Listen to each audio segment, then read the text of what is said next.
तो आज हम एसिड बेस इम्बैलेंस के बारे में जानेंगे। So what is acid base imbalance? It is because of HCO3 minus and CO2। तो हमें देखना है कि वो मेटाबॉलिक एसिडोसिस है, मेटाबॉलिक एल्कलोसिस, रेस्पिरेटरी एसिडोसिस या रेस्पिरेटरी एल्कलोसिस है। तो अगर एसिडोसिस है तो हमें पता है कि एसिड है तो pH कम हो जाएगा, एल्कलोसिस है तो pH इसका ज़्यादा, एसिडोसिस है तो pH कम, एल्कलोसिस, ये तो बेसिक है। इतना डायरेक्ट हमें लिख लेना है। मतलब कोई भी अगर हम pH, पहले क्वेश्चन में pH दिखा रहेगा तो pH में जो भी लिखा है, अगर मान लो 7 नॉर्मल वैल्यूज़ क्या है pH का 7.4, CO2 का 40 और HCO3 का 24। तो ये अगर pH 7.35 है मतलब कि pH कम है, तो बेसिकली हम एसिड के तरफ पॉइंट आउट कर रहे हैं, तो वो हम समझ जाएंगे। तो ये नॉर्मल वैल्यूज़ है, इसको हमें याद रखना है। तो प्राइमरी चेंज पूछ रहे हैं, तो प्राइमरी चेंज क्या होता है? तो सबसे पहले प्राइमरी चेंज अगर एसिड है तो ये किसके वजह से होगा? मेटाबॉलिक और रेस्पिरेटरी है। तो metabolic is because of HCO3 and respiratory is because of CO2। सो अगर ये मेटाबॉलिक है और एसिड मतलब pH कम कर दिया, और मेटाबॉलिक है तो किसके वजह से होगा? प्राइमरी HCO3 के वजह से। तो HCO3 क्या? HCO3 बेसिक होता है और CO2 जो होता है वो एसिडिक होता है। ठीक है, तो ज़्यादा CO2 मतलब ज़्यादा एसिडिक, ज़्यादा HCO3 मतलब ज़्यादा बेसिक। तो अगर इसमें बोल रहे हैं मेटाबॉलिक एसिडोसिस, तो मतलब कि ये मेटाबॉलिक है बेसिकली HCO3, और एसिडोसिस है मतलब प्राइमरी चेंज में HCO3 कम होगा, क्योंकि HCO3 कम होगा तभी तो वो बताएगा कि हाँ वो बेसिक नहीं है, वो एसिडिक के तरफ है। तो मेटाबॉलिक एसिडोसिस। तो अगर हमें कंपेंसेशन करना है तो हम क्या कर सकते हैं? तो बेसिकली रेस्पिरेटरी के तरफ से ही हम कंपेंसेट करेंगे। तो इसमें CO2 जो है, इसमें रेस्पिरेटरी कंपेंसेशन के वजह से, तो हम CO2 क्या करता है? एसिडिक करता है। तो ऑलरेडी एसिड है तो हम CO2 इंक्रीज़ थोड़ी ना करेंगे, हम डिक्रीज़ करेंगे। हम डिक्रीज़ CO2 कब कर सकते हैं? जब हमारा रेस्पिरेटरी ब्रीदिंग फास्ट हो। रेस्पिरेटरी ब्रीदिंग जितना ज़्यादा मतलब फास्ट होगा उतना ज़्यादा CO2 एक्सेल आउट होगा। So basically this decreases CO2। तो मेटाबॉलिक एसिडोसिस में प्राइमरी चेंज हमारा ये हो गया, और कंपेंसेशन में ये। अब मेटाबॉलिक एल्केलोसिस मतलब मेटाबॉलिक है, मेटाबॉलिक मतलब HCO3, एल्केलोसिस है मतलब HCO3 इंक्रीज़ होना चाहिए, तभी तो वो बेसिक की तरफ दिखाएगा। तो अगर मेटाबॉलिक एल्केलोसिस है तो कंपेंसेशन कैसे होगा? एल्केलोसिस है तो हमें एसिडोसिस करना पड़ेगा। एसिडोसिस किसके वजह से होगा? CO2, तो CO2 रेज्ड होना चाहिए। फिर रेस्पिरेटरी एसिडोसिस है, तो एसिडोसिस है मतलब प्राइमरी इसमें क्या आएगा? प्राइमरी इसमें होगा CO2, क्योंकि ये रेस्पिरेटरी है। और हमने देखा कि CO2 जो है, CO2 ये रहा, CO2 जो है वो एसिडिक, जितना ज़्यादा CO2 उतना ज़्यादा एसिडिक। तो अगर ये एसिडोसिस है तो उतना ज़्यादा CO2।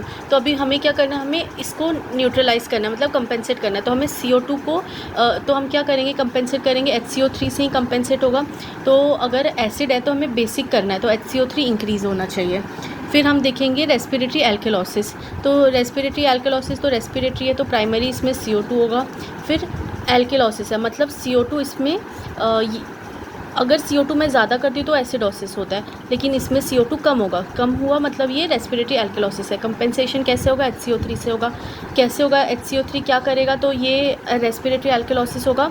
तो HCO3 ऑलरेडी एल्केलोसिस है, अगर हम HCO3 को भी बढ़ा दें तो और एल्केलोसिस हो जाएगा। तो HCO3 को कम होना चाहिए।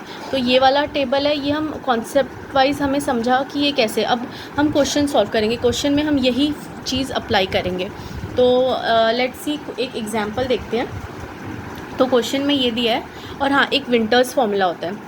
विंटर्स फार्मूला वो क्या होता है? उसका फॉर्मूला ऐसा रहता है कि हमें कंपेंसेशन पता करना है कि कंपेंसेशन हुआ है कि नहीं CO2 का। So for CO2 compensation we see that, अगर फॉर्मूला में हम ये अप्लाई करते हैं 1.5 इंटू HCO3 माइनस ब्रैकेट में +8 +-2, तो ये हमें याद करना है। 1.5 इंटू HCO3 +8 +-2, इसको हमें याद रखना है। सो लेट्स सी, अगर एक क्वेश्चन अगर हम देखें कि क्वेश्चन में दिया है pH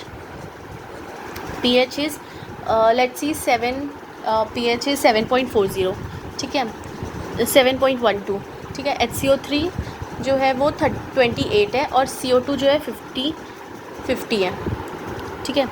तो अभी हमें ये पता करना है कि ये क्या है? मेटाबॉलिक एसिडोसिस है, रेस्पिरेटरी है, वो सब हमें पता करना है। सो पहले हमारा कैसे हम इसको सॉल्व करेंगे?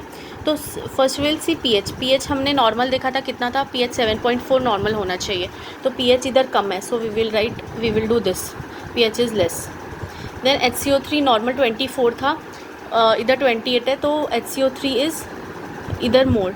फिर PCO2 भी 140 है इधर, सो यहाँ हमारा CO2 भी ज़्यादा है। तो अगर हम ये वाले चीज़ को देखें, हमें ये वाला ध्यान रखना है। तो अगर हम इसमें देखें तो pH हमारा कम हो रहा है, बेसिकली हमारा ये एसिडोसिस है। ये हमें समझा कि क्वेश्चन में, ऑप्शन में वी हैव टू सी कि ये कोई तो एसिडोसिस है। अब वो रेस्पिरेटरी एसिडोसिस है कि मेटाबॉलिक एसिडोसिस है, वो हम कैसे पता करेंगे? तो अगर हमने ये देखा कि HCO3 इंक्रीज़ है और CO2 भी इंक्रीज़ है, अगर हम ये टेबल में देखें तो HCO3 भी रेज्ड है और CO2 भी रेज्ड है, तो हमारा ये मेटाबॉलिक एल्किलोसिस की तरफ। अगर हम ये देखें कि HCO3 रेज्ड है और CO2 भी रेज्ड है और pH कम है, तो हमारा ये वाला मीट हो रहा है, तो दिस इज़ रेस्पिरेटरी एसिडोसिस। और हम एक और चीज़ से देख सकते हैं, बिकॉज़ हमारा हर वक्त तो हम टेबल नहीं बना के, इतना टाइम नहीं रहता हमारे पास, तो हम और कैसे देख सकते हैं कि अगर वो एसिडोसिस है तो एसिडोसिस किसके वजह से होगा? या तो CO2 रेज्ड होगा तब होगा, या तो HCO3 माइनस कम होगा तब होगा एसिडोसिस। लेकिन इसमें हम ये वाला चीज़ हम ये बना लेंगे कि किसके वजह से होगा। फिर हम ऑप्शन में देखेंगे तो इधर क्या दिख रहा है? इधर दिख रहा है हमें कि CO2 रेज्ड है कि HCO3। सो हम देख रहे हैं कि इधर HCO3 रेज्ड है और HCO3 एक्चुअल सिनेरियो में HCO3 कम होगा और CO2 ज़्यादा, तो ये वाला सेम हो रहा है ना। तो बेसिकली CO2 ज़्यादा हो रहा है, तो ये हमारा प्राइमरी चेंज हो गया। तो हमने देखा कि प्राइमरी चेंज क्या होगा? Respiratory acidosis. ठीक है, अगर हम ये टेबल नहीं बनाना चाहे, डायरेक्ट हम क्वेश्चन के फॉर्मेट में डायरेक्ट इसमें बिना टेबल के किए, तो हम क्या करेंगे? पहले लेट्स सी इट अगेन। तो पहले सबसे पहले हम देखेंगे, ये सब लिख लेंगे, फिर हम देखेंगे कि एसिडोसिस है, एसिडोसिस या एल्किलोसिस, ये तो हम पहले लिख सकते हैं pH देके। तो pH देके हमें ये समझा कि एसिडोसिस है। अब ये एसिडोसिस कब होगा? एसिडोसिस या तो दो केस में होगा, या तो CO2 हमारा कम होगा, मतलब हाँ सॉरी, CO2 कम होगा और HCO3 माइनस हमारा कम होगा और CO2 ज़्यादा होगा, तब एसिडोसिस होगा। तो अब हमें ये देखना है कि रेस्पिरेटरी एसिडोसिस है कि मेटाबॉलिक एसिडोसिस है। तो वो हम कैसे देखेंगे? हम मैच करेंगे कि इधर क्या दिख रहा है, इधर HCO3 रेज दिख रहा है, इधर HCO3, तो ये हमारा नहीं है। तो CO2 और CO2 ये दोनों मैच कर गया, मतलब कि CO2 के वजह से ये बढ़ रहा है, मतलब एसिडोसिस के तरफ। तो प्राइमरी हमारा CO2 है, तो this is our respiratory acidosis.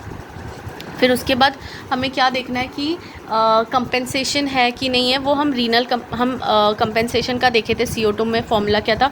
1.5 into HCO3 + 8 ± 2, है ना। तो +-2, तो 1.5 इंटू HCO3 अपना क्या है? 28। सो